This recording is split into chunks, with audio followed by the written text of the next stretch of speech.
서론 부분 읽어보세요. 지난 시간에 우리는 고린도후서의 메시지 약함에 관하여 살펴봤습니다. 고린도 교회의 지도자들은 일시적 가치들인 외모와 세속적 성공 기준에 빠지기 시작했습니다. 사도 바울은 고린도에 교회를 세우고 1년 6개월 사역하고 떠난 후 고린도 교회에서 분쟁과 학벌 문제가 발생했다는 소식을 듣고 고린도 전서를 썼습니다. 그러나 고린도 교회는 바울의 지시와 명령에 불순종했습니다. 바울은 이 문제들을 수습하기 위해 두 번째로 고린도를 방문했지만 결과가 좋지 않았습니다. 그가 고치려고 했던 문제는 고쳐지지 않았기 때문에 낙심한 채 떠났다가 그 후에 쓴 편지가 혹독한 편지로 불립니다. 그 내용이 너무 신랄해서 효과를 발휘하여 바울이 지시한 몇 가지 변화가 일어났습니다. 바울은 그 소식을 듣고 기쁜 마음으로 고린도후서라고 부르는 편지를 썼습니다. 오늘 우리는 계속해서 고린도후서의 메시지 약함에 관하여 공부하겠습니다. 네, 첫 번째 문제 읽어보세요. 고린도후서 1장부터 13장까지의 메시지요. 거짓 사도들은 외관상 강하고 화려하고 인상적이었습니다. 그들은 교육을 많이 받았고 분별들과 수사하게 통했고 유력 인사들의 추천서를 갖고 있었고 일정한 언변을 갖고 있었습니다. 그에 비해 예수님은 외관상 어떤 분이셨습니까? 네. 거짓 사도들의 특징은 외관상 아주 강했다는 것입니다. 그들은 육체적으로 자랑할 것이 아주 많았습니다. 교육을 많이 받았고 유력 인사들이 추천해줬고 그리고 또 그 수사학과 웅변술에도 능해서 유창하게 말을 할 수 있었습니다. 반면에 예수님은 어떤 특징을 갖고 있었는가? 예수님은 외관상 약함을 많이 갖고 있었습니다. 예수님의 특징은 외관상 그의 약함에 있습니다. 예수님이 구체적으로 어떤 면에서 약한 부분들을 갖고 있었죠? 몇 가지 간단하게 이야기하자면 첫 번째로 예수님은 가난하게 되셨습니다. 원래 하나님의 아들이셨던 예수님은 부유하신 분이셨지만 우리를 부욕해 하시기 위하여 친히 가난한 자로 오셨습니다. 8장 9절을 읽어보세요.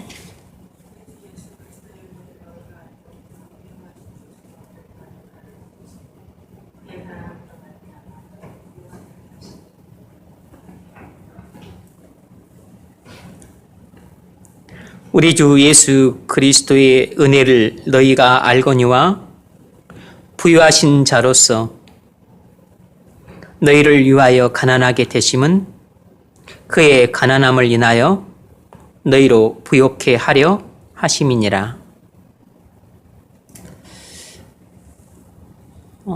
영광과 존귀와 찬송을 받으셨던 하나님의 아들이셨지만 이 땅에 내려오실 때 사관에 누울 자리 없어 마국간에 자리를 폈습니다.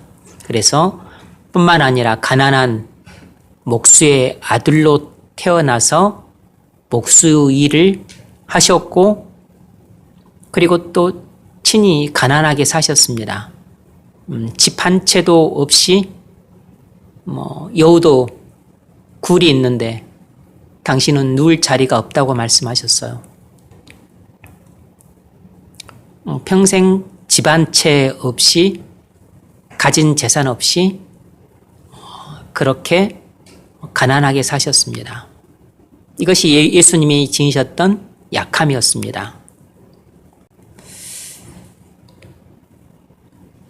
직업도 변변치 않았죠.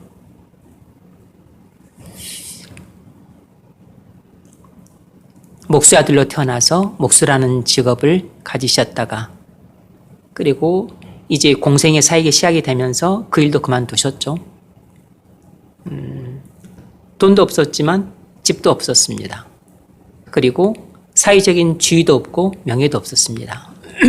외관상 자랑할 만한 것이 하나도 없었어요. 두 번째로 예수님은 고난을 받으셨습니다. 1장 5절.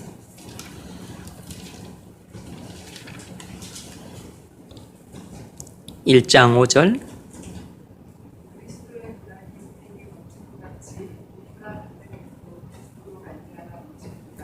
아멘.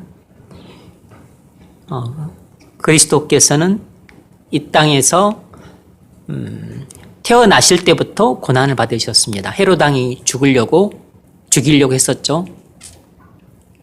그리고 또 사역을 시작하면서부터 예수님을 미워하는 자들의 대적과 박해를 받았습니다. 그래서 늘 비난이 끊이지 않았고, 그리고 예수님을 나중에는 죽이려고 했습니다. 뿐만 아니라 또 나중에 가시면류관을 쓰시고 또 조롱을 받으시고 뺨을 맞으시고 침뱉음을 당하셨죠.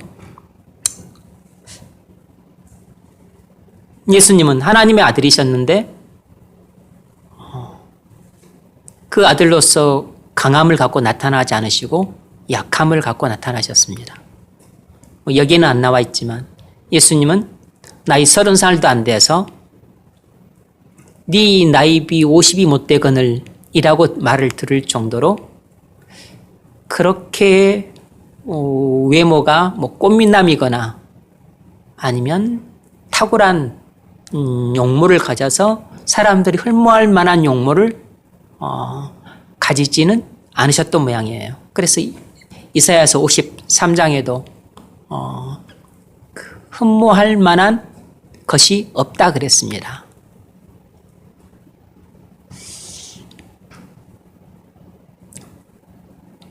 외관상 남들에게 자랑할 만한 그런 요소들을 갖고 있지 않으셨습니다. 또 세 번째로는 예수님은 십자가에 못 박혀 죽었습니다. 이것은 죄인 중에서도 상죄인으로서 아주 치욕적이고 불명예스러운 죽음이죠. 유대인들의 입장에서는 하나님의 저주를 받은 죽음으로 알려질 정도로 상종할 수 없는 그런 류의 죄인에 속했습니다. 하나님의 저주를 받은 자로서의 죽음이라고 그들은 알 정도로 그렇게 극형에 처해졌어요. 이것도 예수님이 지니신 약함이었습니다. 13장 4절만 읽으세요. 그리스도께서 약하심으로 십자가에 못 박히셨으나 하나님의 능력으로 살아계시니 우리도 그 안에서 약하나 너희에게 대하여 하나님의 능력으로 그와 함께 살리라. 아멘. 그리스도께서 약하심으로 십자가에 못 박히셨다 그랬습니다.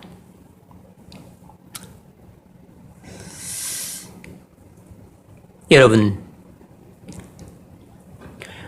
외관상 강함은 그리스도인이 반드시 지녀야 될 필수 요소는 아닙니다. 그러니까 우리가 다른 사람들에게 자랑할 만한 그런 자랑거리를 갖고 있어야만 그리스도인으로서 꼭 당당하게 살 수 있는 것은 아니란 뜻입니다. 우리는 사실상 남들에게 내세울 만한 자랑거리를 많이 갖고 싶어 해요. 용모도 출중하고, 그리고 지적으로도 뛰어나고, 언변도 좋고, 학식도 훌륭하고, 직장도 안정되고, 돈도 잘 벌고, 그리고 가정도 안정되고, 집안도 좋고 백도 좋고 뭐 하나 부족한 것이 없을 그런 조건을 우리는 갖추고 싶어하고 갖추면 우리는 남부러울 것 없이 행복하게 살 수 있을 거라는 그런 은연중의 믿음을 갖고 있어요. 그런데 하나님은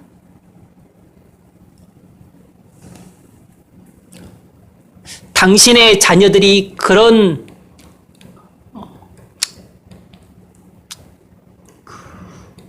조건 속에 살면서 하나님을 믿고 의지하지 않고도 그런 조건만으로도 만족하게 살 일을 바라기를 전혀 원치 않으세요. 하나님은 하나님의 자녀들이 하루도 하나님을 의지하지 않고는 살 수 없기를 바라시고 하루는커녕 1시간 1분 1초도 하나님께 눈을 떼지 않고 하나님을 믿지 않고 의지하지 않고는 눈 한 번도 깜짝하지 못하고 침 한 번도 못 삼킬 정도로 하나님 아버지를 그렇게 철석같이 믿고 의지하고 살기를 바라세요.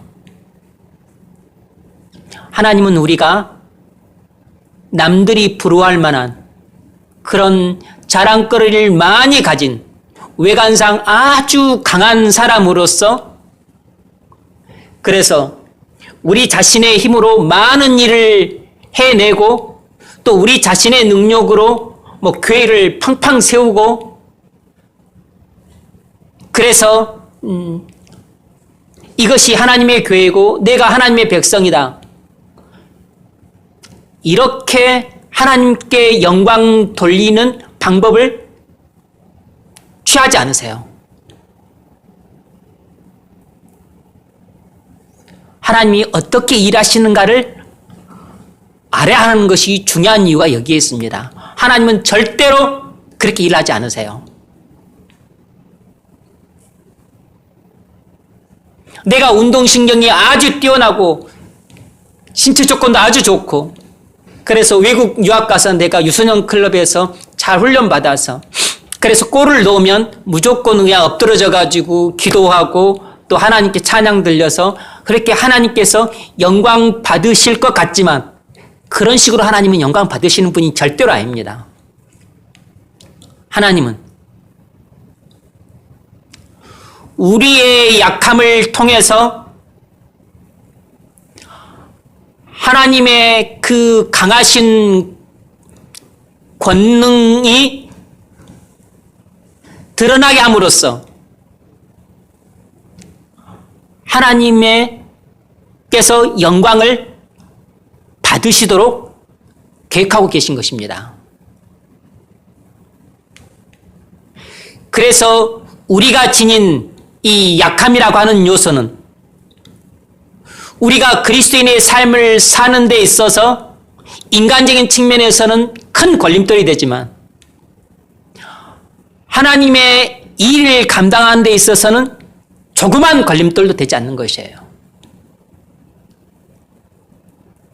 사도 바울이 그가 육체에 가지고 있던 가시와 같은 엄청난 고통을 주는 질병을 호소하면서 내가 하나님의 일을 감당하는데 걸림돌이 되니까 이것 제거해주면 더 내가 많은 사람에게 전도할 수 있다고 하나님께 고백했는데 하나님이 딱 거절했습니다. 그리고서 내 능력이 약한 데서 온전하여 짐이니라 이렇게 말씀하심으로써 사도 바울의 생각이 틀렸다는 것을 알려주셨어요. 사도 바울조차도 내가 건강해야 일을 더 잘할 수 있다고 믿었습니다. 내 몸에 질병이 없어져야 내가 더 열심히 활발하게 전도함으로써 교회를 더 세울 수 있다고 믿었는데 하나님 생각은 아니었어요. 바울이 이 하나님의 응답을 듣고 하나님이 일하시는 방법에 대한 진리를 새롭게 깨달았어요. 이러므로 내가 기뻐함으로 나의 연약함을 자랑하리니 그랬습니다. 12장에서 그랬죠.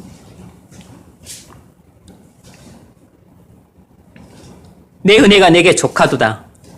9절 이는 내 능력이 약한 데서 온전하이 짐이니라.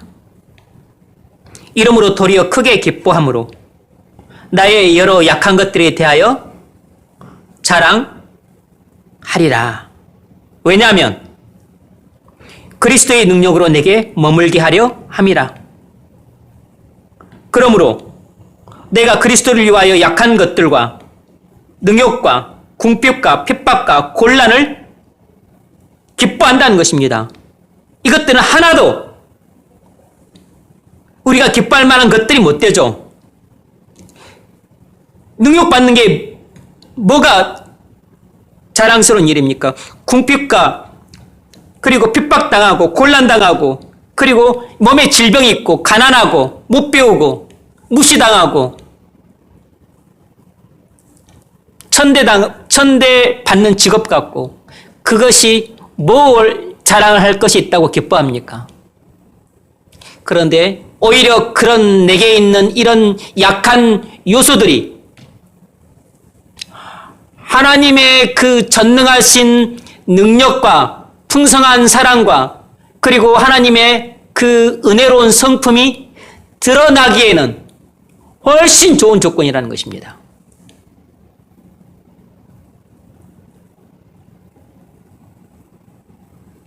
하나님의 능력은 약한 데서 더욱 빛을 발하는 것이에요. 여러분들도 약한 부분을 많이 가지고 있죠?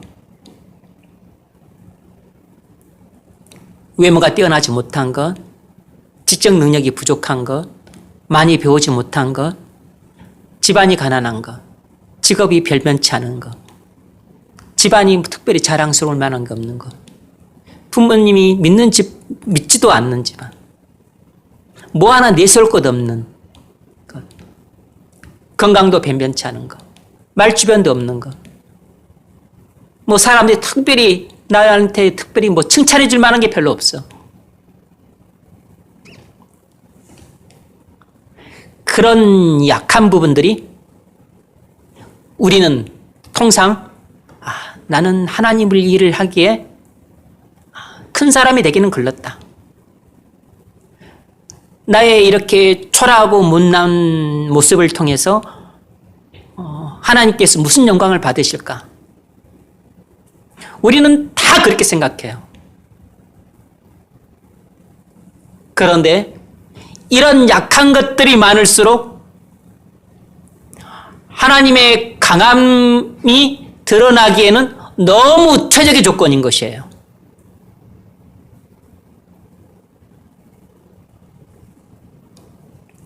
여러분, 패러다임 시프트가 이루어져야 됩니다. 패러다임 시프트가 이루어져야 된다고.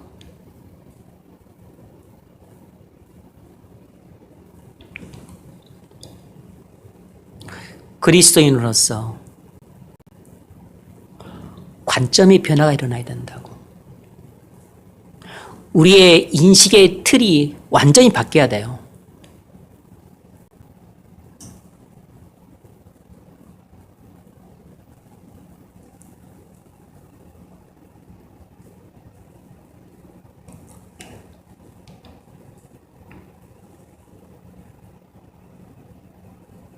우리의 가장 약한 부분이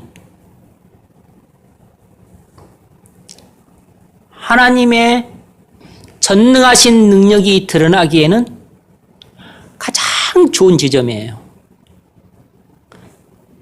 그럼으로써 하나님의 영광이 가장 찬란하고 아름답게 드러날 수 있는 지점도 바로 그 지점입니다. 나의 가장 약한 지점이에요.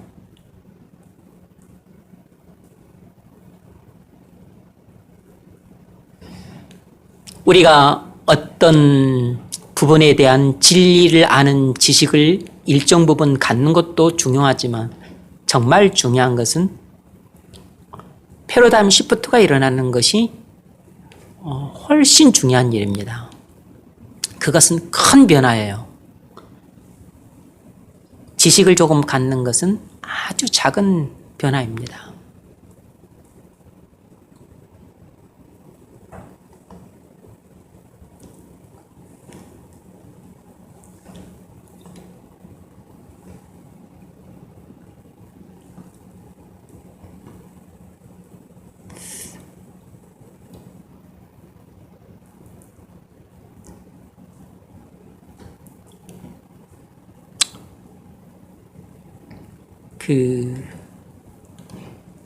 마틴 루터를 아시죠?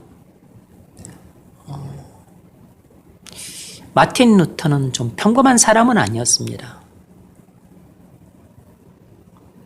과대망상증에 걸렸다고나 할까? 아니면 완벽주의자라거나 할까? 아니면 결벽증에 걸린 사람처럼 기이하게 행동을 했습니다.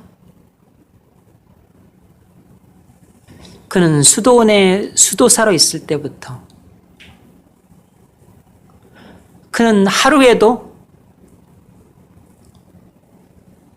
여러 차례 자기 고해를 담당하는 신부한테 가서 자기 죄를 고백을 했어요. 수도사들이 그런 사람들이 거의 없죠.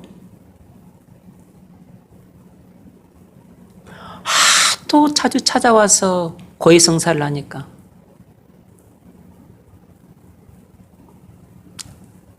당신이 하나님께 대해서 이 고백한 죄에 대해서 하나님이 은혜를 베풀지 않겠는가?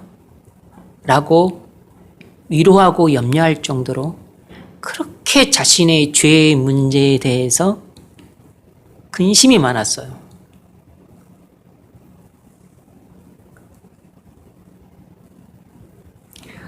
마틴 루터, 수도사였던 마틴 루터의 가장 큰 약한 부분은 죄 문제였습니다. 그는 잠잘 때에도 죄 때문에 너무 괴로움을 당했어요. 마귀하고 싸움이 끊이질 않았습니다. 자기 안에 있는 죄하고 싸움이 끊이질 않았어요. 이 죄에 대한 이 마틴 루터의 분투는 거의 미치광이 수준이었고 눈물 날 정도의 분투가 있었습니다.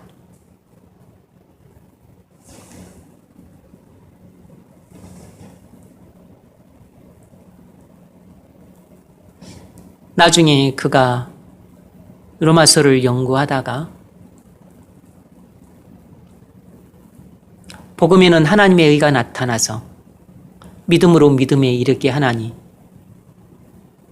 오직 의인은 믿음으로 말미암아 살리라 함과 같으니라. 이 말씀을 통해서 천년간 사장되었던 오직 그리스도를 믿음으로만 모든 죄인은 의롭다함을 받는다는 이신칭의 복음을 재발견하게 돼요.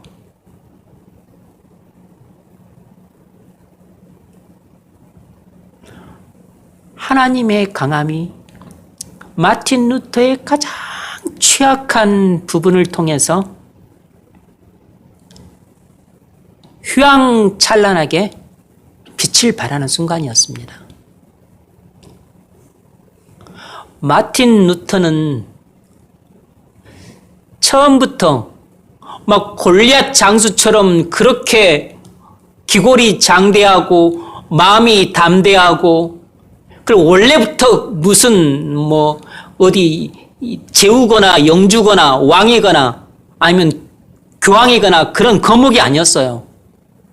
그냥 한 수도사였고 그리고 작은 대학에 신학을 가르치는 교수였습니다.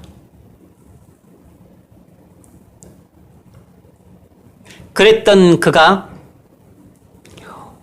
1000년 가까이 로마 교회에서 전통으로 삼아왔고, 그리고 로마 교황이 규례로 정한 그 부분 조항들에 대해서 의문을 품고 95개 반박문을 비텐베르그 대학 정문에다가 붙여놨어요. 거기서부터 종교개혁에 불이 붙는 시발점이 되었습니다.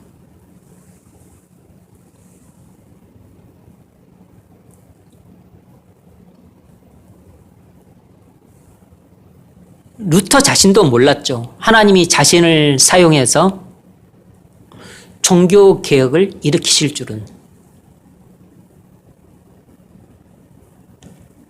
그래서 훗날 마틴 루터가 이렇게 고백을 했습니다.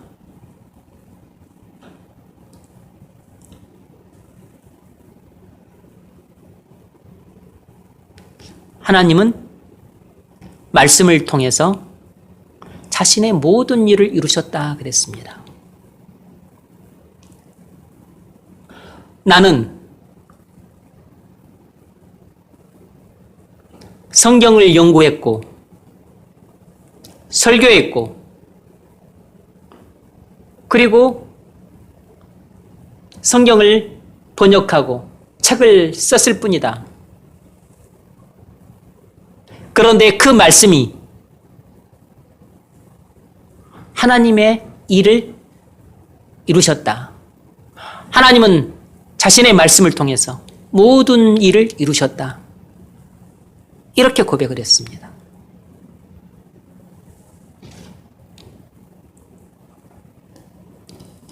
하나님의 영광이 마틴 루터가 가장 힘들어하고 괴로워하고 아파하고 그리고 자신의 가장 약점이라고 하는 그 죄의 문제로 인해서 오랜 기간 동안 큰 고통을 당하고 그리고 그 문제를 해결하기 위해서 발버둥을 치고 미치광이처럼 그렇게 찾아 헤맸었는데 그 가장 약한 부분을 통해서 하나님의 권능과 성품이 가장 아름답게 빛나게 되었어요. 여러분, 마찬가지로 우리의 가장 약한 부분, 내가 가장 많이 고통당하고 괴로워하고 힘들어하고 어려움을 겪는 그 부분 때문에 지금 내가 하나님의 영광을 가장 많이 가리우고 그리고 내가 가장 많이 넘어지고 그리고 내가 가장 많이 낙심하고 좌절하고 그리고 내 자신에 대해서 실망하고 있는 그 부분이 오히려 나중에는 하나님의 강함이 아주 찬란하게 드러나기에 가장 좋은 부분이 됩니다. 그래서 하나님의 강함이 드러남으로써 하나님께서 영광을 거두실 뿐만 아니라 바로 그 나의 약함을 통해서 하나님의 강함이 드러나게 됨으로써 그것이 비로소 나의 강함이 되는 것이에요. 그렇게 해서 하나님은 그 나가 가장 약해서 고통당하고 괴로워하고 힘들어했던 그 부분을 통해 하나님의 강함이 드러나게 하심으로써 그것이 나의 강함이 되어서 그 강함을 통해서 하나님께서 내가 상상할 수도 없는 엄청난 놀라운 일들을 해주시게 하시는 겁니다. 그래서 어떻게 일개 수도사와 그 대학 교수에 지나지 않는 루터가 골리앗과 같은 로마 교황을 상대로 해서 종교개혁 싸움에서 이겼겠어요. 하나님이 강함이 드러났으니까 로마 교황을 깨뜨렸지. 마틴 루터의 약함을 통해서 하나님의 강함이 드러났기 때문에 로마 교황이라고 하는 이 강한 자가 마틴 루터라고 하는 이 한 번 쥐 박으면 숨도 못 쉴 자를 이길 수가 없었던 것입니다. 마틴 루터의 약함을 통해서 하나님의 강함이 드러나 루터를 생명싸개로 쏴주셨기 때문에 루터를 죽일래야 죽일 수가 없었던 것이에요.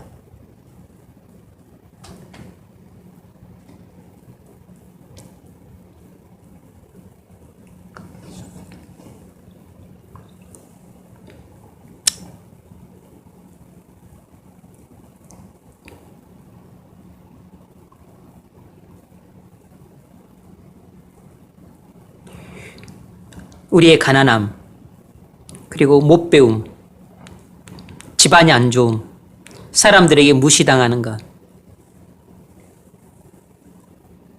이런 약한 부분들이 우리를 많이 울적하게 만듭니다. 그럼에도 불구하고 우리가 하나님의 은혜를 믿고 약속을 믿고 의지하며 살아갈 때, 때가 되면 하나님의 강함이 항상 드러나지만 온전하게 드러나는 때가 와요. 그때 나의 약한 부분이 가장 강한 부분이 되는 것입니다. 내 능력이 약한 데서 온전해지기 때문에 내가 약할 때 곧 강함이니라 라고 바울이 고백했던 것 같은 똑같은 고백을 하게 돼요.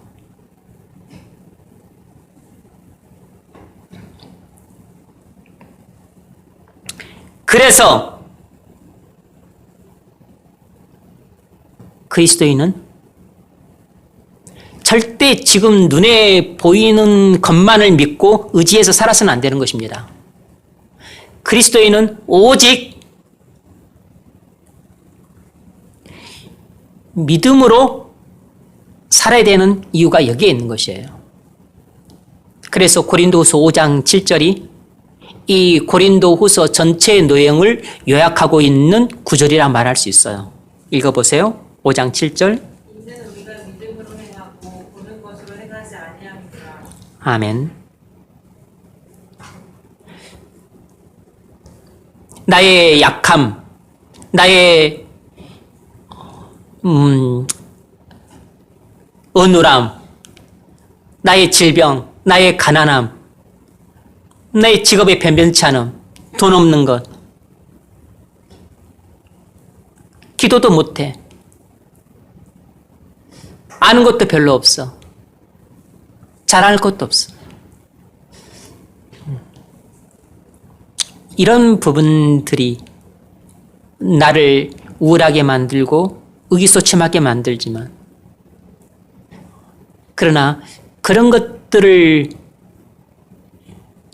보고 그런 눈에 보이는 것들을 믿고 의지하며 사는 사람은 결국 실패할 수밖에 없고 망할 수밖에 없습니다. 왜냐하면 그 사람은 믿음으로 살지 않았기 때문에, 눈에 보이는 것을 믿고 의지하며 살았기 때문에 실패하고 망하는 것이 당연한 것입니다. 그것은 의의 길이 아니고 불의의 길이에요.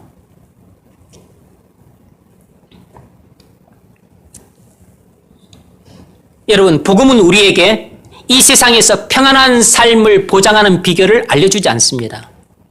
복음은 우리에게 이 세상에서 존경받는 삶을 보장받을 수 있는 비결을 알려주지도 않아요. 복음이 우리에게 보장해 주는 것은 오직 하나님의 은혜와 약속을 믿고 신실하게 살면 반드시 주변 사람들의 반대와 그리고 핍박이 있을 것이라는 것은 보장을 해요. 그러니까 주변 세상 사람들은 전부 눈에 보이는 것만을 믿고 의지하며 살아가는 사람들입니다. 그런데 우리가 눈에 보이는 것이 아니라 눈에 보이지 않는 것을 믿고 의지하며 살 때 이해를 못하고 동의를 못하고 받아들이지 않는 것이에요. 그래서 충돌하게 되는 것입니다. 남편과 아내가, 부모와 자식이, 친구가, 형제간에, 직장 동료들이.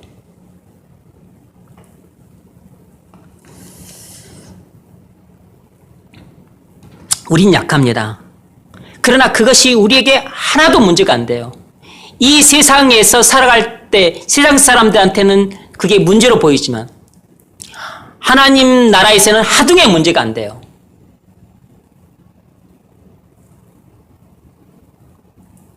왜냐하면 우리가 약할 때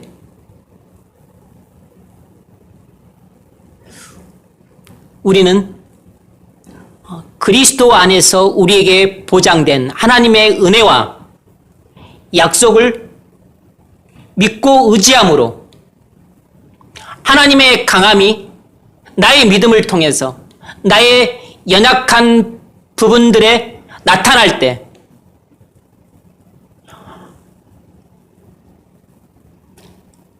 하나님의 강함이 가장 빛을 발하게 됩니다. 그래서 하나님은 이런 방식을 통해서 자신의 영광을 받으시는 것입니다. 우리에 대한 하나님의 모든 약속은 그리스도 안에서 항상 아멘이 되기 때문에 우리가 그리스도를 믿고 의지한다면 우리가 못 배워서 가방끈이 짧든 돈이 없든 몸이 약하든 뭐 외모가 못하든 언변이 별 볼 일 없든 직장이 그렇게 안정되지 못하든 상관없이 그리스도 안에서 하나님의 약속은 다 이해가 되기 때문에 우리의 이 약한 부분 때문에 거절당하지 않아요. 하나님의 강함이 우리의 약함을 통해서 나타나므로 이것이 나의 강함이 되어서 나는 하나님이 맡겨주신 어떤 일이든지 감당할 수 있는 것입니다. 그래서 초등학교도 못 나와도 얼마든지 목사를 잘 보필하고 그리고 교회를 아름답게 세워가는 신실한 일꾼으로 세움받을 수 있어요. 찢어지게 가난해서 헌금할 한 푼이 없다 할지라도 그런 늙은 권사랄지라도 얼마든지 100명, 1000명이 못할 일을 이 늙은 노파 혼자서 하나님의 교회를 세우는데 혁혁한 공을 세울 수 있어요.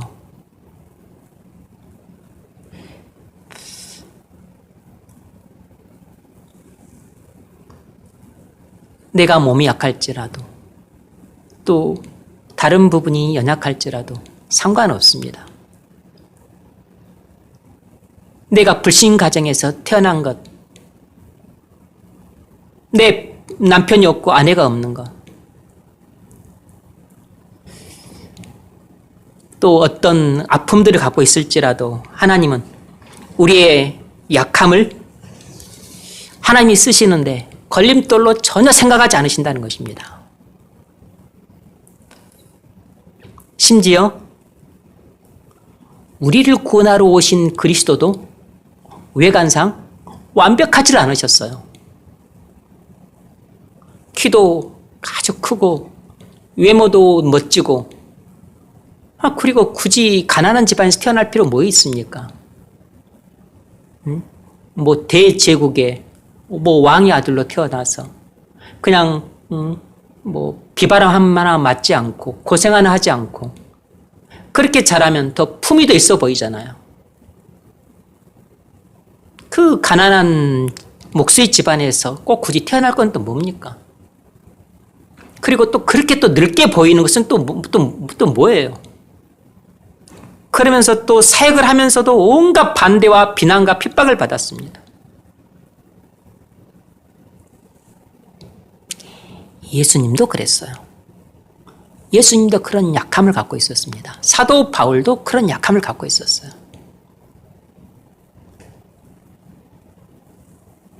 여러분, 이 고린도후서를 통해서 우리가 다른 것은 다 잊어먹어도 딱 하나 마음속에 간직해야 될 그 보석 같은 진리는 여러분,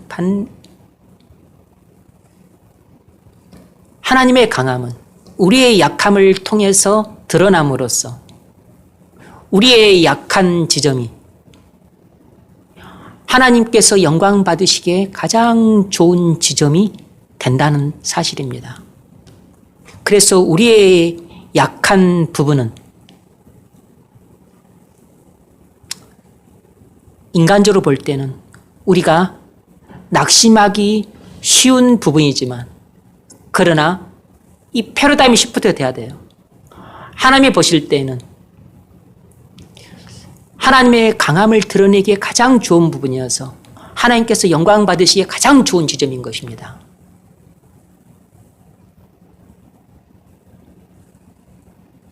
그래서 우리의 약함 때문에 절대로 낙심하거나 의기소침해지거나 좌절해서는 안 된다는 그 사실이에요.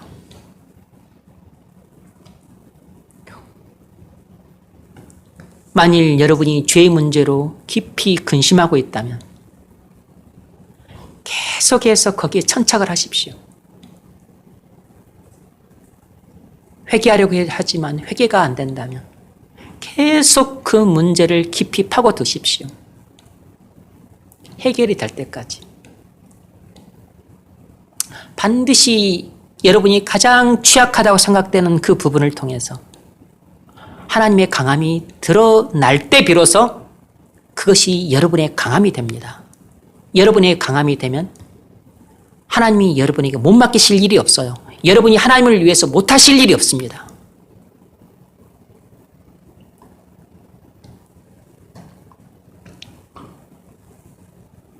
우리에게 중요한 것은 몇몇 진리를 아는 지식이 아니고 패러다임 시프트입니다. 반드시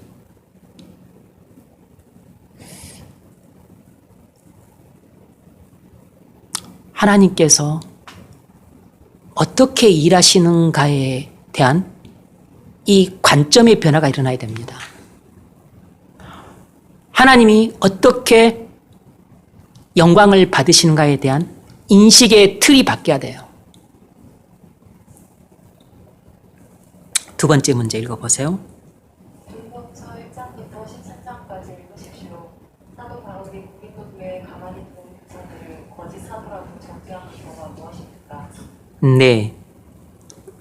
사도 바울은 고린도 교회에 가만히 들어온 교사들을 거짓 사도라고 정죄를 했어요.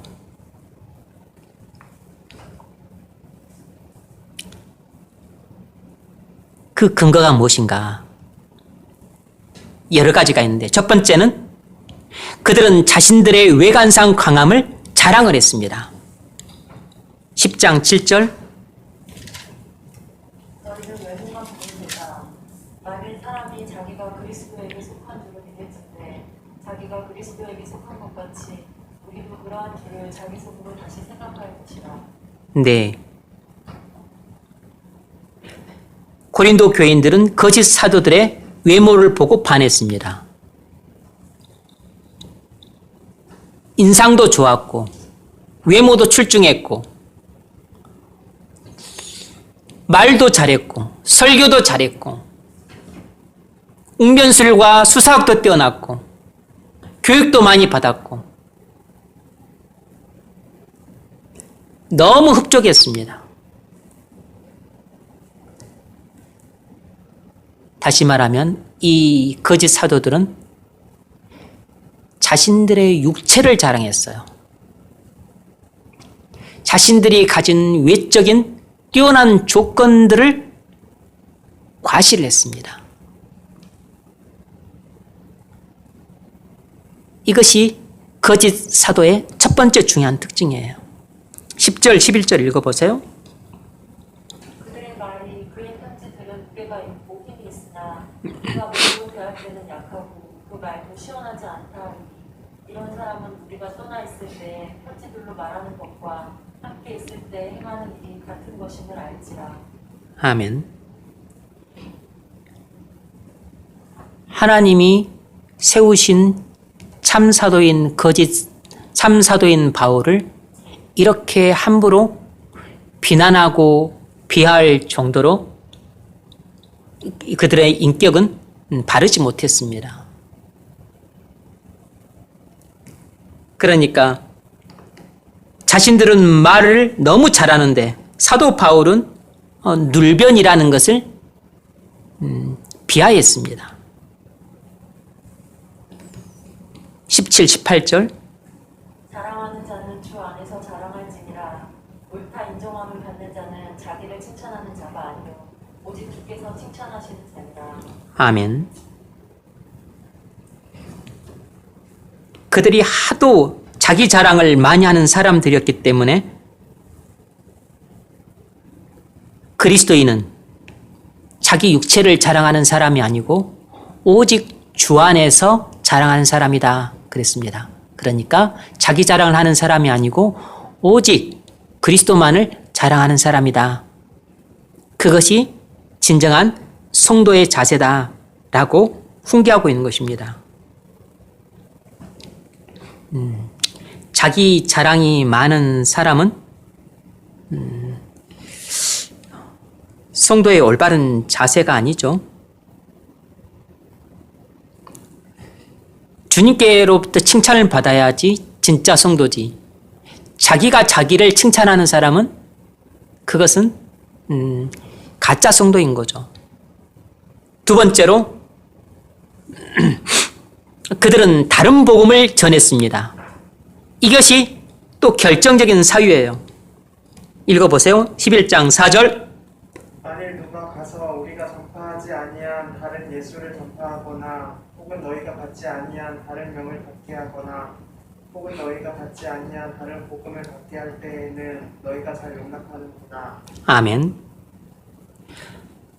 고린도 교회에 가만히 들어온 이 거짓 교사들이 저지른 죄가 이 세 가지입니다. 첫 번째, 다른 예수를 전했고, 두 번째, 다른 영을 받게 했고, 세 번째, 다른 복음을 전했습니다. 물론 똑같은 그 하나의 일처럼 보이는 일인데 이것은 거짓 교사들의 가르침으로 말미암아 고린도 교회에서 일어난 일인데 고린도 교회 성도들이 영적인 분별력이 없었기 때문에 이런 그 이단과 같은 일들을 배척하고 거부해야 마땅한데 어리석은 자들이 이 교활한 자들의 속임수에 넘어가 버렸어요. 그래서 다른 예수를 전했는데 그것을 받아들였습니다. 그래서 혹 그들 중에 또 다른 영을 받기도 했어요. 뭐 다른 영이라는 게 뭐 있습니까? 예수의 영 말고 다른 영이라면 악한 영인 거죠. 그러니까 결국 그들이 한 일은 다른 복음을 전한 것입니다. 이것은 하나님의 진노의 심판을 피할 수 없는 일을 한 것이에요. 다른 복음을 전했다면 뭘 전했겠어요?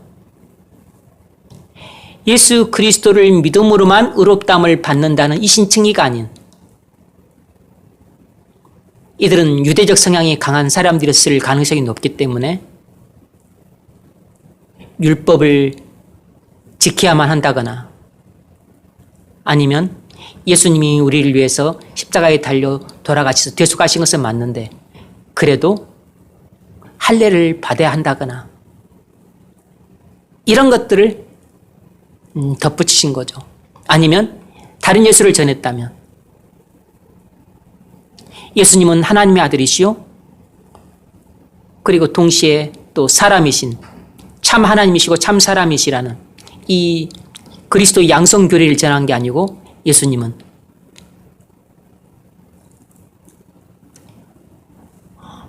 하나님으로서 사람의 몸이 잠깐 들어왔다 가셨다. 이렇게 신성만을 가지신 분으로 전했든지 아니면 예수님을 그냥 신성은 아니고 원래 원래 사람이었는데 하나님의 영이 잠깐 들어왔다가 가신 것이다.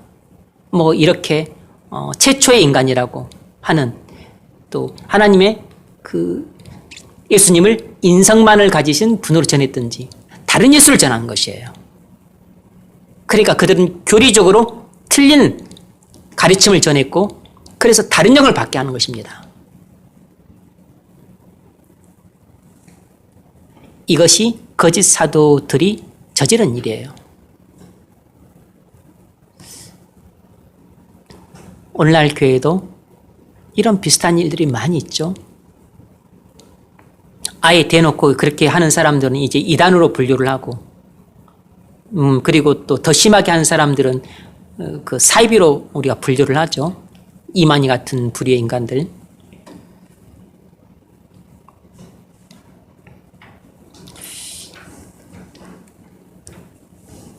그들은 진리라는 올바른 지식이 없었습니다. 세 번째로 그들은 교인들을 잡아먹는 영적인 이리떼였습니다.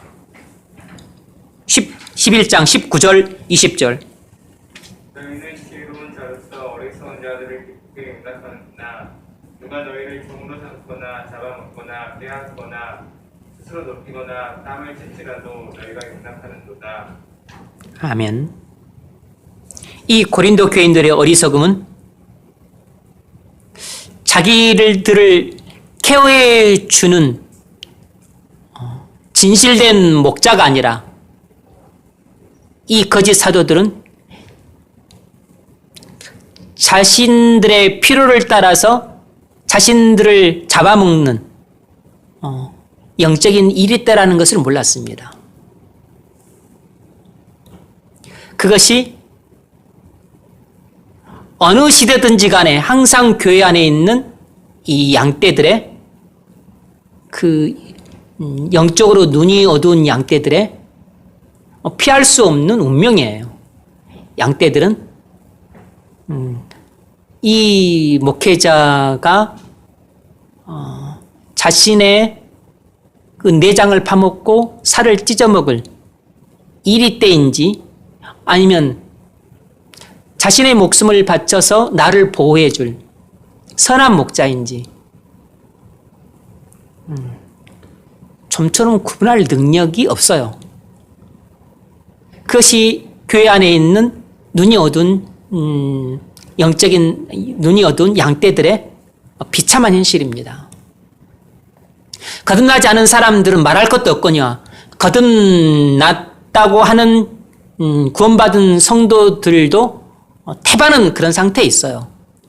거의 대부분 그런 상태에 있습니다. 왜냐하면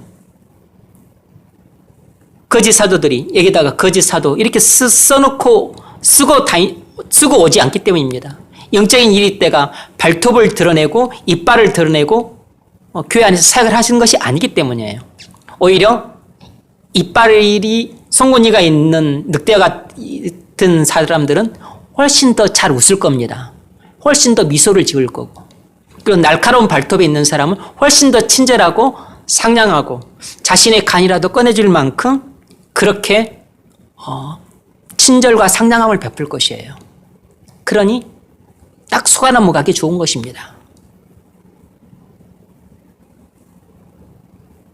그러니 교인들이 어떻게 알겠어요?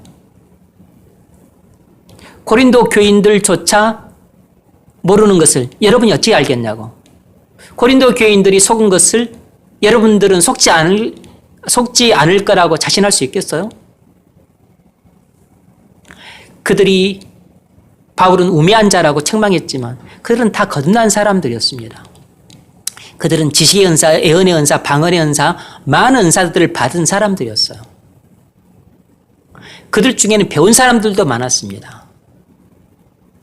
똑똑한 사람들도 많았어요. 철학과 수사학에 능한 사람들이 많았기 때문에.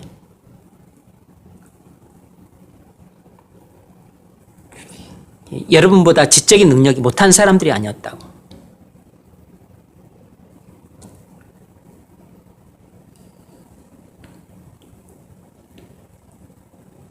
교인들은 잘 모릅니다. 그러니까 오늘날에도 이런 일들이 계속해서 일어나고 있는 것이에요. 이런 일들이 오늘날에도 계속해서 반복되어 일어나고 있는 겁니다. 네 번째로, 그들은 자기를 부인하고 자기 십자가를 지는 제자도의 삶이 없었습니다.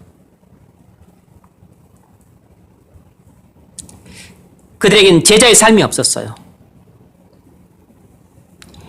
11장 23절 이하를 보면 사도 바울이 자기가 복음 전파를 위해 얼마나 고생당하는 삶을 살았는가를 구구절절히 표현하고 있어요. 이건 아차라는 부분이 있지 않겠습니다. 그런데 이 거짓 사도들에겐 사도 바울과 같은 예수의 흔적이라곤 눈을 씻고 찾아보려고 해도 찾아볼 수 없었습니다. 아마 그들은 모르긴 몰라도 얼굴에 개길이 물렀을 것이고 피부가 탱탱하고 좋았을 것이고 그리고 살이 찌고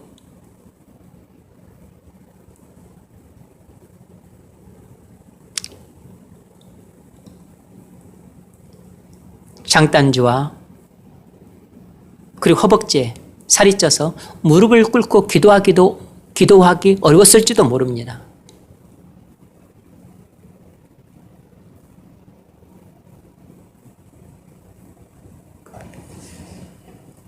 다섯 번째로, 그들은 재물에 탐욕을 부렸습니다. 12장 14절로 18절, 12장 14절로 18절 읽으세요. 내가 이제 세 번째 너에게 가기를 준비하였으나 너에게 책을 끼치지 아니하리라. 내가 구하는 것은 너희의 재물이 아니요 오직 너희니라. 어린아이가 부모를 위하여 재물을 저축하는 것이 아니요 부모가 어린아이를 위하여 하느니라. 내가 너희 영혼을 위하여 크게 기뻐함으로 재물을 사용하고 또 내 자신까지도 내어 드리니 너희를 더욱 사랑할수록 나는 사랑을 덜 받겠느냐. 하여간 어떤 이의 말이 내가 너희에게 짐을 지우지는 아니하였을지라도 교활한 자가 되어 너희를 속임수로 취하였다 하니 내가 너희의 보낸 자 중에 누구로 너희의 이득을 취하더냐. 내가 디도를 권하고 함께한 형제를 보내었으니 디도가 너희의 이득을 취하더냐. 우리가 동일한 성령으로 행하지 아니하더냐. 동일한 구조로 하지 아니하더냐. 아멘. 이런 말을 굳이 했던 것은 사도 바울이 자신의 사도권을 변호하기 위함이었는데 거짓 사도들은 그 반대로 그렇게 하지 않았다는 의미도 내포하고 있는 것입니다. 당연히 거짓 사도들이 그렇게 거짓 사도 짓을 하는 주된 목적이 뭐겠어요? 이득을 취하기 위함인 것이죠. 모든 거짓 선지자나 거짓 사도들이나 싹군 목자들이나 영적인 이리떼들이 궁극적으로 그들이 탐욕을 부르는 것은 재물입니다. 재물. 재물이라고.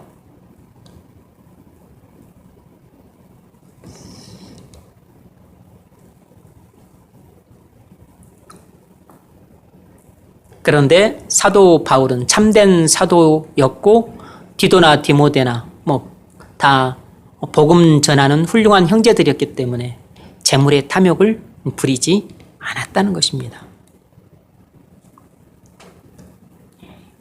여러분이 나중에 누가 목회자로 올 때 그 목회자가 어떤 사람인가 아닌가를 이렇게 판단하는 중요한 요소 가운데 하나는 재물에 대해서 어떤 태도를 취하는가를 유심히 살펴보면 알 수 있습니다.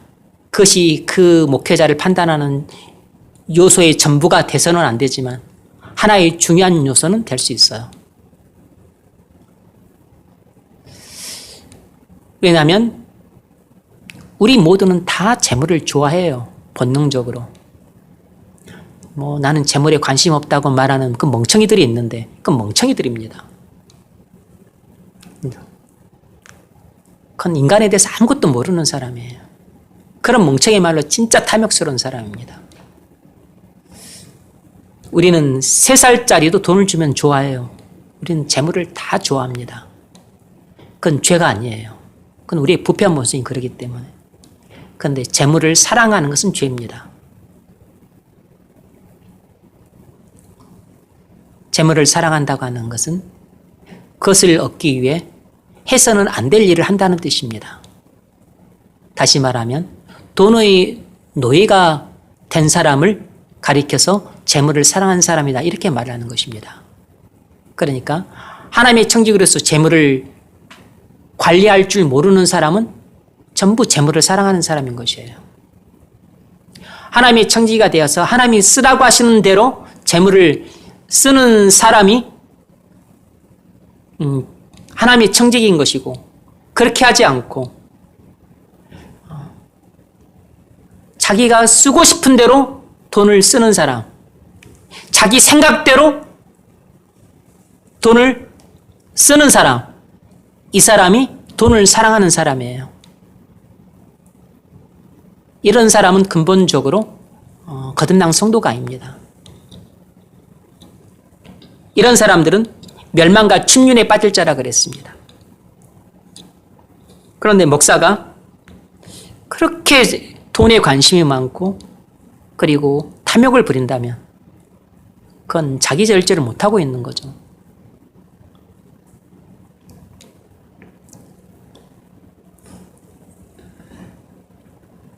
싹군 목자라고 본인 스스로가 말을 하고 있는 것입니다. 그리고서 고생은 하려 하지 않고 항상 편한 것만 원하고 그리고 항상 돈만 탐하고 돈 탐해서 뭐 하겠어요? 편하게 살려고 하는 거죠. 이것은 그 양떼를 돌봐야 될 목자의 자세가 아닌 거죠. 돈은 양떼를 위해서 쓰라고 준 것도 아니고 목사 자신을 위해서 쓰라고 준 것도 아니고 돈은 영혼을 구원하고 전도하고 그리고 선교하도록 하기 위해서 주신 겁니다. 그리고 또 가난한 자들을 구제하도록 하기 위해서. 전도와 구제와 그리고 선교를 위해서 쓰라고 하나님이 재물을 주시는 것이에요. 오늘날에는 구제의 많은 부분을 세상이 정부가 감당을 하니까 물론 그래도 교회가 감당해야 될 부분은 일정 부분은 있지만 우리는 주로 영혼을 구원하고 전도하고 그리고 선교하는데 많은 부분을 써야죠. 그리고 선교지는 대부분 또 못 살기도 하니까 이제 거기 가면 많은 것들을 해야 됩니다. 구제도 해야 되고 우물도 파줘야 되고 학교도 지어줘야 되고 병원도 지어줘야 되고 우리가 받았던 것과 똑같은 일을 해야 돼요. 그래서 많은 돈이 필요한 것입니다. 그런데 목사가 다 닦아 버리고 자식들 유학 보낸다고 하고 해외 여행 다니고 그리고 또 우리끼리 다 놀고 먹고 마시면서 다 써버리면 그럼 전도는 무슨 돈을 하고 선교는 무슨 돈을 합니까?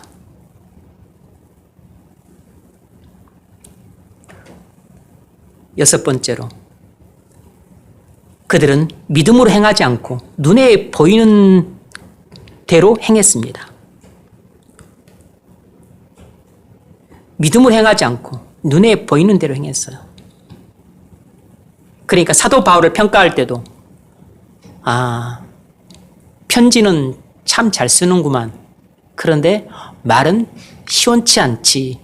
사도가 저렇게 눌변이어가지고 진짜 사도라고 할 수 있나? 그는 예수님을 만난 적도 없잖아. 이러면서 바울을 깎아내리고 무시하고 인정하지 않았습니다.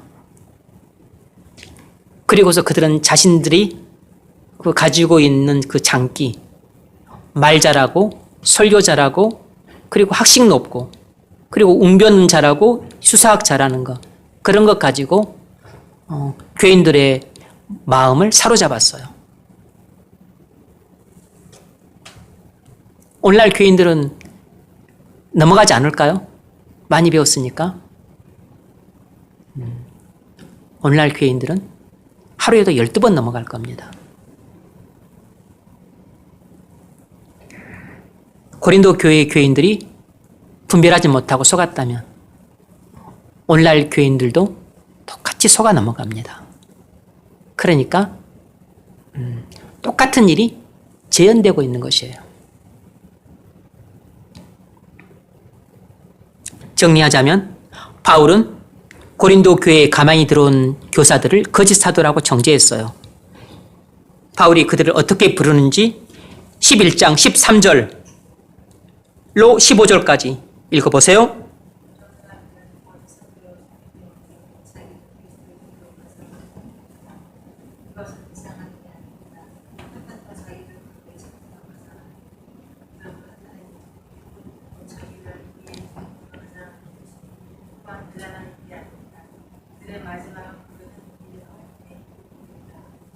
아멘.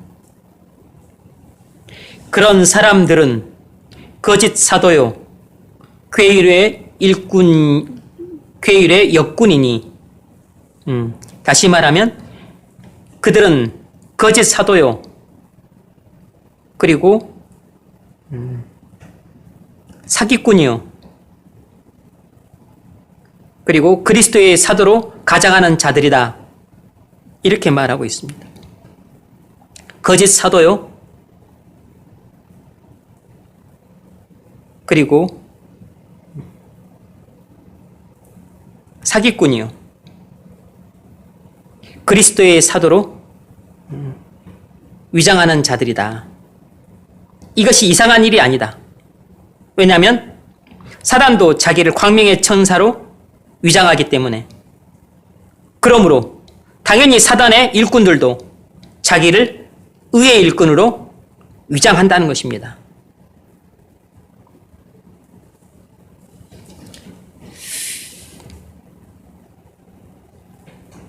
분별을 해야 될까요? 말아야 될까요? 분별을 못하면 여러분의 인생은 실패로 끝나는 게 아니라 완전히 멸망하는 것입니다. 실패는 다시 재기 가능성이 있지만 멸망하는 것은 재기가 불가능해요.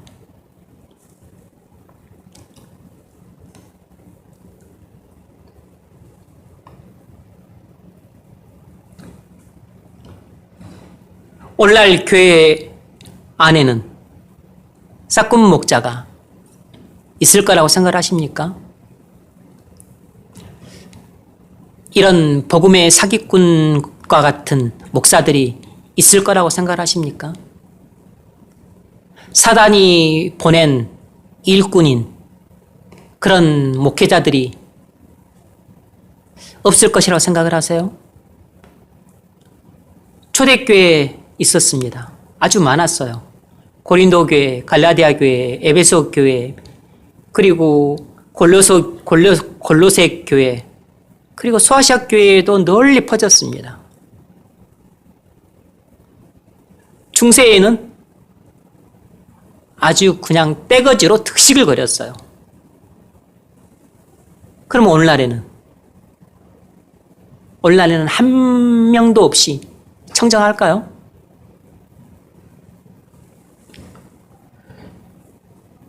오늘날에도 무시 못할 정도로 많이 있을 겁니다. 교회 안에 적었던 적이 없어요. 교회 안에 적었던 적이 없다고. 왜 사단이 하나님의 나라를 무너뜨리는데 가장 효과적인 일이 자신의 일꾼을 하나님의 일꾼으로 위장시켜서 취업시켜가지고 그들을 타락과 멸망의 길로 이끄는 것이 교회를 무너뜨리고 하나님의 나라를 파괴하는데 가장 효과적인 일인데 왜 사단이 그 일을 안 하겠어요? 왜 그 가장 효과적인 일을 안 하고 뭐 수고스럽게 교인 한 사람 한 사람을 속이고 기만해서 넘어뜨리는 그런 덜 효과적인 방법을 쓰겠어요? 목사 한 사람을 자신의 일꾼으로 세우면 그 교회를 가장 효과적으로 해칠 수 있는데 하나님의 나라에 가장 큰 타격을 줄 수 있는데 그 효과적인 방법을 버려두고 효과가 적은 방법을 굳이 택할 이유가 없는 거죠. 사단이 뭐 우리처럼 바보도 아니고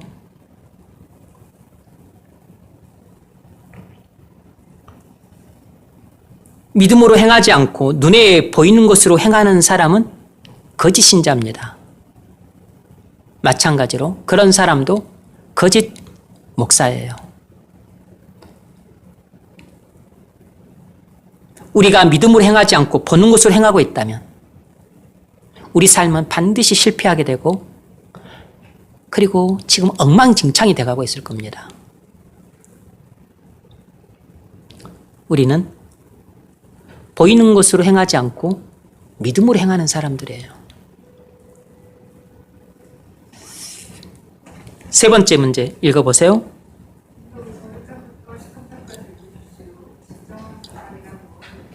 진정한 강함이란 죽은 자를 다시 살리시는 하나님만을 믿고 의지하는 것이에요.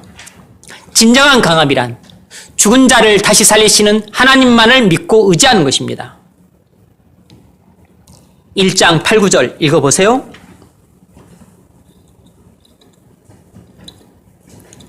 형제들아 우리가 아시아에서 당한 환난을 너희가 모르기를 원하지 아니하노니 힘의 격조로 심한 고난을 당하여 살 소망까지 끊어지고 우리는 우리 자신이 사형 선고를 받은 줄 알았으니 이는 우리도 자기를 의지하지 말고 오직 죽은 자를 다시 살리시는 하나님만 의지하게 하심이라. 아멘. 하나님이 자신의 일을 이렇게 충성스럽게 감당하는 사도 바울 일행을 이렇게 힘에 지나도록 모진 고생을 하게 하고 그리고 살 소망까지 끊어질 정도로 그들을 이렇게 위태롭게 한 이유가 어디에 있을까요? 꼴보기 싫으니까? 미우니까? 일을 잘 못하니까? 죽은 자를 다시 살리시는 하나님만을 믿고 의지하도록 하기 위해서 그들을 이 하나님의 일을 충성스럽게 감당함에도 불구하고 모진 고통과 고생과 환난 속에 던져 넣으신 것입니다. 이해할 수 없는 하나님의 방법이에요. 우리 머리로는 도무지 이해가 안 되는 하나님이 당신의 일꾼들을 사용하시는 방법이라고.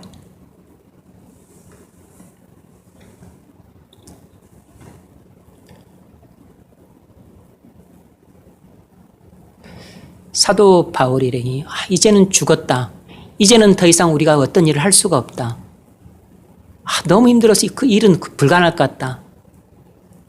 그런 순간에도 오직 하나님의 은혜만을 믿고 하나님의 약속만을 의지하게 함으로써 그래서 결과적으로 우리는 할 수 없다. 우리는 불가능하다. 이제 우리는 도무지 못하겠다. 손을 놔야 될 시점에서 하나님만을 믿고 의지하게 함으로써 모든 일들을 우리가 아니라 하나님이 행하셨습니다. 라고 고백할 수 있도록 환경을 만드셔서 하나님께서 모든 영광을 다 받으시는 것입니다. 그런 하나님의 섭리에 대해서 우리가 이러쿵저러쿵 말을 해서는 안 되는 것이에요. 그래서 하나님의 그 섭리를 인간의 이성과 합리적 사고로는 다 이해할 수가 없어요.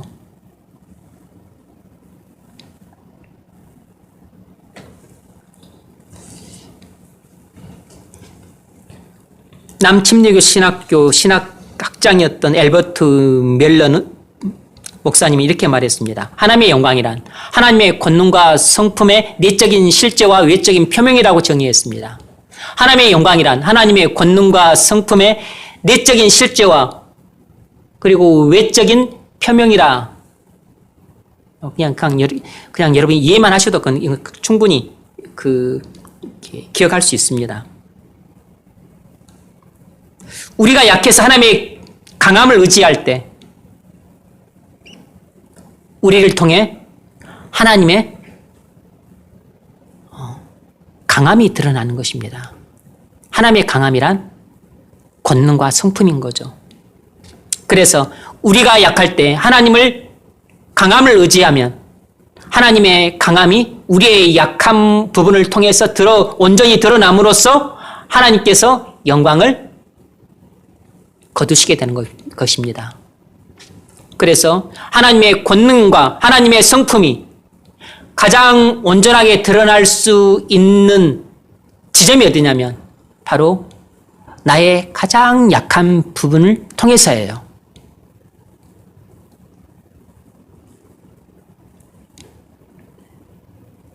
내 능력이 약한 데서 온전해짐이니라. 이러므로 내가 기뻐하여 나의 여러 약한 것들에 대해서 자랑하리니 약함과 능욕과 궁핍과 핍박을 자랑하리라.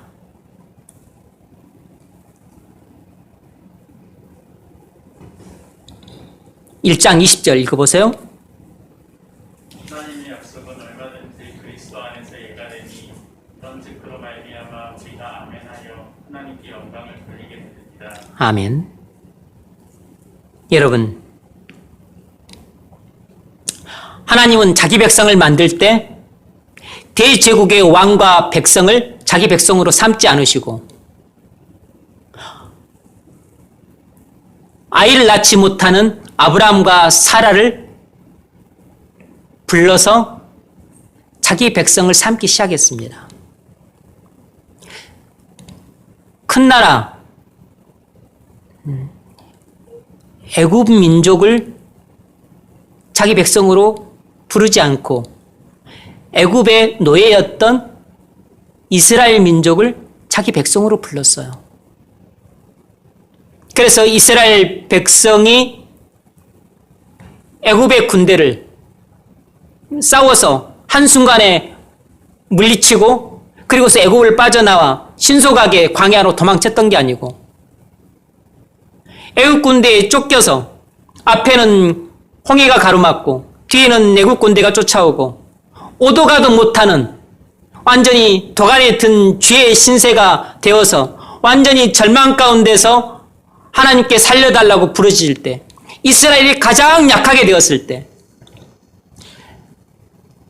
홍해에 빠져 죽을 수도 없고 애굽 군대의 말발굽에 찢겨 죽을 수도 없고 오도 가도 못하는 상황, 이스라엘 민족이 가장 약한 상황이 있었을 때 하나님이 강함이 찬란하게 드러났습니다. 홍해를 갈라서 이스라엘은 건너고 애굽 군대는 몰살시키셨어요. 이스라엘은 창 한 번 쓰지 않고 애굽 군대를 이겼습니다. 그리고서 모든 영광과 존귀와 찬송은 하나님이 다 받으셨어요. 그런데 우리는 하나님 말씀에 순종을 했는데 앞에 턱하니 넘을 수 없는 산맥과 같은 큰 난관이 가로막고 있고 뒤로 가자니 뒤에는 또 뒤로 물러날 수도 없어. 진퇴양난의 상황에 처했을 때 우리가 가장 약한 상황이 되었을 때 우리는 신속하게 절망을 합니다. 낙심을 해요.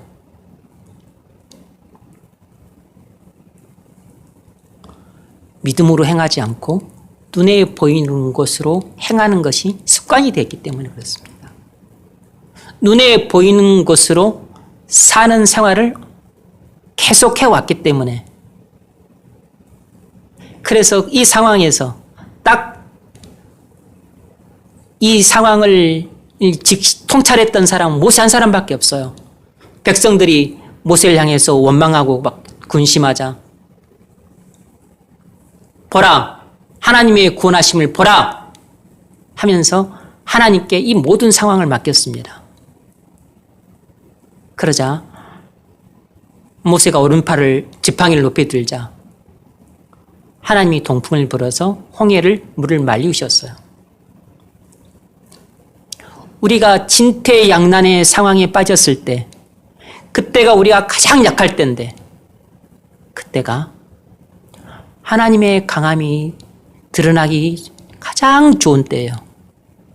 그때 우리가 믿음으로 행함으로 우리가 그때 눈에 보이는 것으로 행함으로 낙심과 좌절과 그리고 자포자기 상태에서 홍해에 빠져 죽는 것보다는 차라리 애국 군대에 끌려가서 다시 노예로 사는 것이 낫겠다. 이렇게 가면 우리 삶은 완전히 엉망진창이 되고 그리고 실패하고 결국 망하게 되는 겁니다. 이때 우리가 믿음으로 행해야죠. 믿음으로 하나님의 구원하심을 끝까지 기다려야 됩니다. 그때 하나님이 약속하신 은혜대로 기적을 베푸시는 것이에요. 이런 오도 가도 못하는 진퇴양난의 상황에 빠졌을 때가 우리가 가장 약한 때인데 우리가 가장 약할 때 하나님의 강함이 드러남으로써 은혜의 기적을 경험하는 것입니다. 그래서 홍해가 갈라지는 것 같은 경험을 믿음으로 행할 때 할 수 있는 것이에요.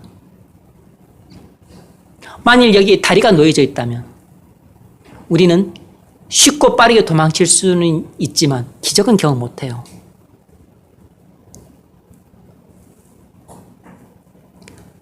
하나님의 말씀에 순종해서 인도하시는 대로 살았는데 앞에는 홍해 같은 난관이 가로막고 뒤에도 더 이상 물러날 수도 없는 그런 상황이 처했다면 하나님이 여러분을 올바르게 인도하신 게 맞는 것입니다. 여러분의 믿음의 순종을 마지막에 테스트하고 계신 것이에요. 끝까지 믿음으로 죽기를 순종해야 됩니다. 홍해에 빠져 죽을지언정 다시 죄에게로 돌아가서 죄에 노예된 삶을 살지는 않으리라. 차라리 내가 홍해에 빠져 죽을지언정, 내가 난관에 부딪혀서 죽을지언정 다시 내가 죄의 종로로 타는 옛 삶으로 돌아가지 않으리라 해서 죽기를 각오하고 홍해에 발을 딛고 홍해를 건너야 됩니다. 그러면 홍해가 갈라져요. 그 기적이 일어나는 것입니다.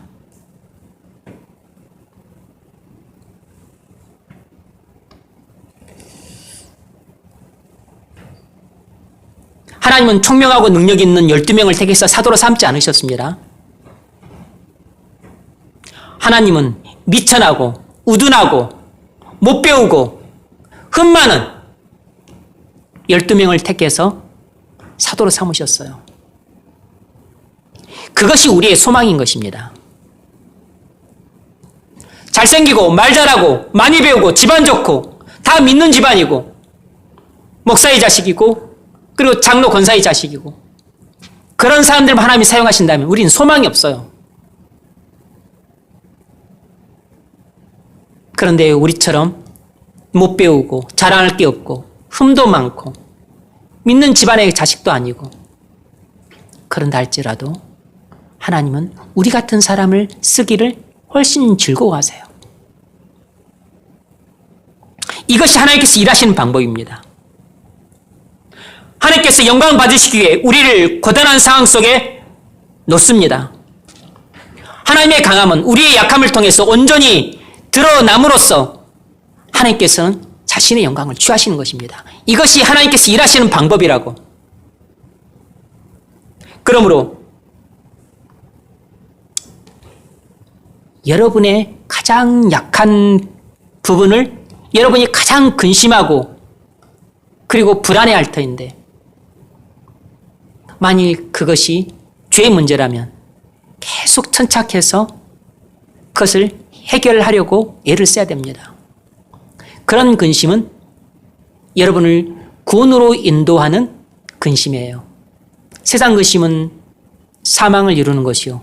하나님의 뜻대로 하는 근심은 후회할 것 없는 구원에 이르게 하는 회개를 이루는 것이라 그랬습니다. 그러므로 여러분이 죄 때문에 근심하고 있고 그리고 괴로워하고 있고 말 못할 고민 가운데 있다면 계속해서 죄의 문제에 천착을 하십시오.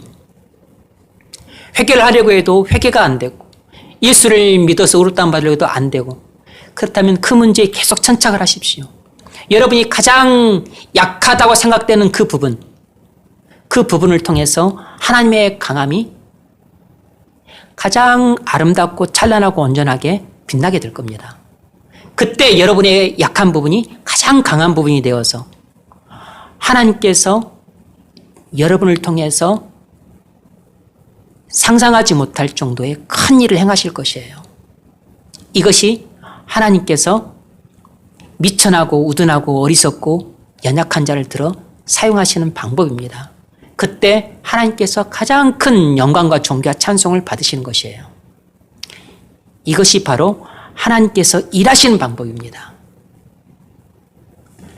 우리의 패러다임 시프트가 바뀌어야 됩니다. 우리에게 패러다임 시프트가 이루어져야 돼요. 하나님이 일하시는 방법에 대한 관점이 바뀌어야 된다고. 우리의 약한 부분에 대한 인식의 틀이 바뀌어야 돼요. 우리의 약한 부분은 절대로 우리를 불행하게 만들지 않습니다. 지금은 우리의 가장 약한 부분 때문에 우리가 가장 큰 고통을 겪고 있고 가장 큰 슬픔을 맛보고 있고 내가 가장 지금 부끄럽고 그리고 내가 지금 나를 가장 낙심시키는 부분이지만 이 부분을 통해서 하나님이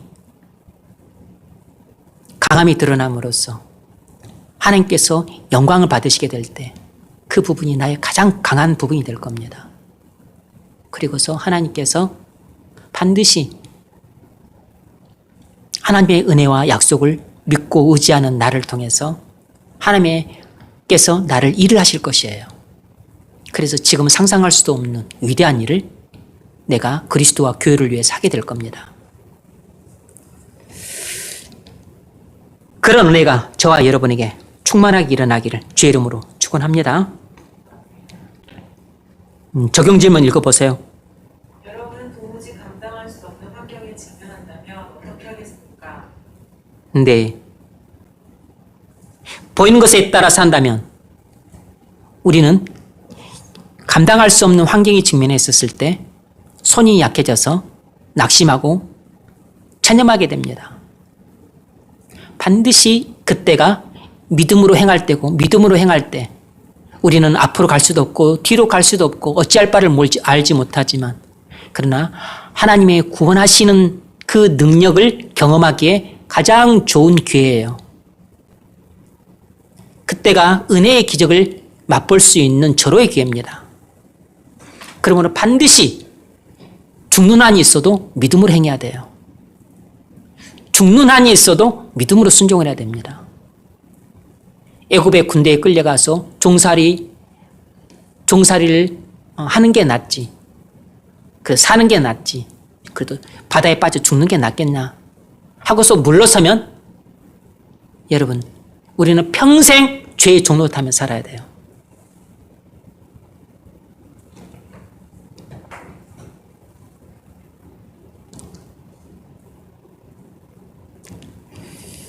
(13장 4절) 이거 마지막 있고 결론 맺겠습니다. 13장 4절.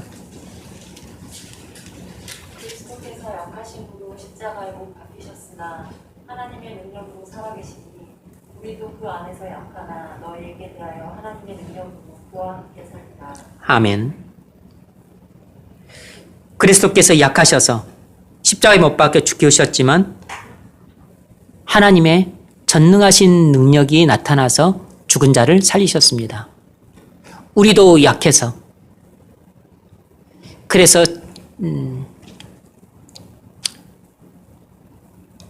공궁에 처하고 십자가에 못 박혀서 죽을 것 같은 상황에 우리도 내몰리게 됩니다. 그때가 하나님의 은혜를 경험하기에 가장 좋은 때예요. 하나님의 전능하신 능력이 그리스도에게 나타났던 것과 똑같이 우리에게도 나타나게 됩니다. 왜냐하면 그리스도 안에서 하나님의 모든 약속은 얼마든지 이해가 되기 때문입니다. 그래서 하나님의 약속을 믿고 자신의 약함 가운데서도 믿음으로 순종하는 자에게 하나님의 강함이 우리의 약함을 통해서 드러남으로써 죽은 자를 살리시는 하나님의 능력을 믿는 우리에게 하나님의 강함이 드러나게 하십니다. 그래서 나의 약함을 하나님의 강함이 드러나게 함으로써 나의 강함으로 바꾸세요. 그래서 하나님, 내 약함으로는 할 수 없는 하나님의 위대한 일을 감당하게 하심으로써 교회를 세우고 나라를 세우고 하나님께서 영광을 받으십니다. 그래서 우리가 비록 약하지만 하나님의 위대한 일들을 하나님께서는 우리로 하여금 감당하게 하십니다. 머리 좋고 외모도 좋고 학력도 좋고 모든 것을 갖춘 그런 훌륭한 사람을 하나님이 딱 뽑아서 그런 사람한테 하나님의 위대한 일을 맡기시는 게 아니에요. 구두수송공이었던 윌리엄 캐리를 통해서 인도 선교의 기초 작업을 닦으셨던 것처럼 배움도 좋고 능력도 없고 그리고 아무것도 내세울 것도 없는 우리를 통해서 하나님께서는 우리 가정의 복음화, 직장의 복음화, 그리고 이 또 한반도의 복음화, 서울시의 복음화, 이 복음화를 위해서 우리를 쓰실 수 있습니다. 그러므로 우리의 약함이 절대로 하나님의 일을 하는데 걸림돌이 되지 않는다는 사실을 믿으십시오. 여러분의 약함을 통해서, 우리의 약함을 통해서 하나님의 강하심이 드러남으로써 우리의 약함이 하나님의 영광을 받으시는 그런 지점이 될 수 있기를 주의 이름으로 축원합니다. 축담으로 맞춥니다.